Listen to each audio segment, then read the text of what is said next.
भय प्रकट कृपाला दीन दयाला कौसल्या हितकारी हर्षित महतारी मुनि मनहारी अद्भुत रूप विचारी।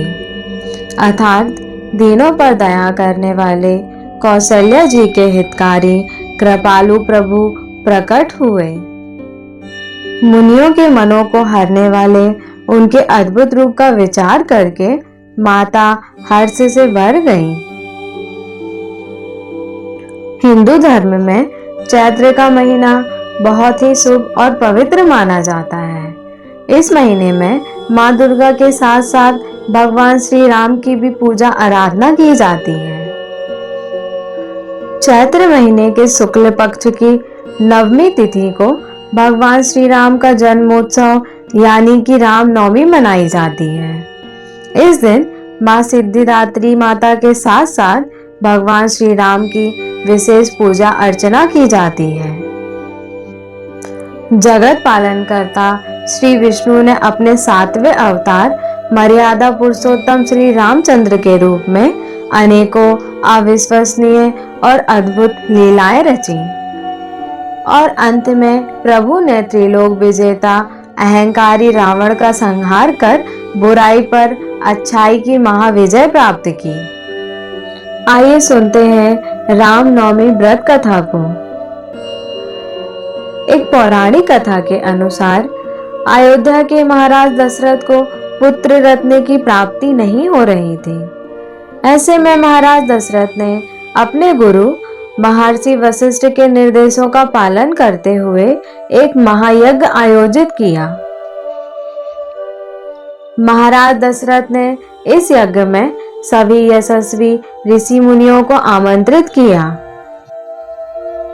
जिस दिन यज्ञ का शुभारंभ होना था उस दिन गुरु वशिष्ठ के साथ महाराज दशरथ के मित्र अंग प्रदेश के अधिपति रंग ऋषि और अन्य आगंतुक भी यज्ञ मंडप पर आए। यज्ञ के समापन के बाद महाराज दशरथ ने सभी ऋषि और पंडितों को दक्षिणा स्वरूप धन धान्य का दान कर विदा किया। यज्ञ से प्राप्त प्रसाद को लेकर राजा दशरथ पुनः अपने महल में लौट आए और प्रसाद अपनी तीनों रानियों के बीच वितरित कर दिया। तत्पश्चात यज्ञ के पुण्य फल से तीनों रानियों ने गर्भ धारण किया। सबसे पहले माता कौशल्या ने एक पुत्र को जन्म दिया। रानी कौशल्या के द्वारा जन्मे उस बालक के चेहरे पर करोड़ों सूर्य के समान आभा थी। उस बालक का व्यक्तित्व अत्यंत ही आकर्षण था। अनुपम छवि वाले उस बालक को जो कोई भी देखता मंत्रमुग्ध हो जाता।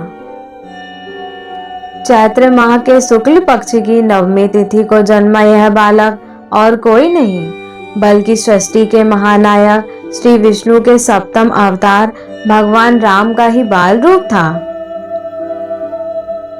माता कौशल्या के बाद अन्य दो रानियों अर्थात माता कैकेयी और माता सुमित्रा ने भी शुभ नक्षत्रों में पुत्रों को जन्म दिया। माता कैकेयी के एक पुत्र अर्थात भरत हुए और माता सुमित्रा के दो पुत्र लक्ष्मण और शत्रुघ्न हुए। अयोध्या ने नन्हे राजकुमारों के जन्म का समाचार पाते ही पूरी अयोध्या नगरी में खुशियों और उत्साह की लहर दौड़ गई। गीत संगीत जैसे समारोह से राजा दशरथ के चारों पुत्रों का स्वागत करते हुए उनका जन्म दिवस मनाया गया। वहीं देवताओं ने भी उस उत्सव में भाग लेते हुए इन नन्हे राजकुमारों को नमन किया और आकाश से अनगिनत पुष्पों की वर्षा कर उनका स्वागत करते हुए अपनी प्रसन्नता जताई। शीघ्र ही चारों पुत्रों का नामकरण संस्कार महर्षि वशिष्ठ के द्वारा किया गया तथा उनके नाम रामचंद्र, भरत, लक्ष्मण और शत्रुघ्न रखे गए। अत्यंत विलक्षण प्रतिभा के धनी श्री राम अल्पकाल में ही अयोध्या वासियों के प्रिय हो गए। उन्हें सभी प्रकार के अस्त्र शस्त्र चलाने में असाधारण निपुणता प्राप्त हो गई। वे निरंतर माता पिता और गुरुजनों की सेवा में लगे रहते थे। श्री विष्णु के 7वें महाअवतार के रूप में जन्मे श्री राम ने अपने जीवन काल में अनेकों महान और धर्मपरायण कार्य किए। चाहे सीता स्वयंवर में धनुष तोड़ना हो या महाबली बाली का वध कर सुग्रीव की सहायता करना हो। विवाह के पश्चात मर्यादा पुरुषोत्तम श्री राम अपने पिता की आज्ञा का पालन करते हुए पत्नी सीता और अनुज लक्ष्मण समेत वनवास स्वीकार किया।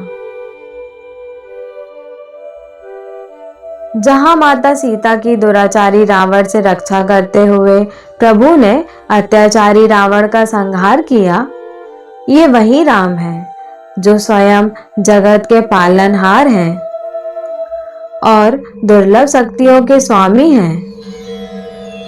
किंतु उन्होंने एक सामान्य मनुष्य जीवन का एक अद्भुत उदाहरण प्रस्तुत किया।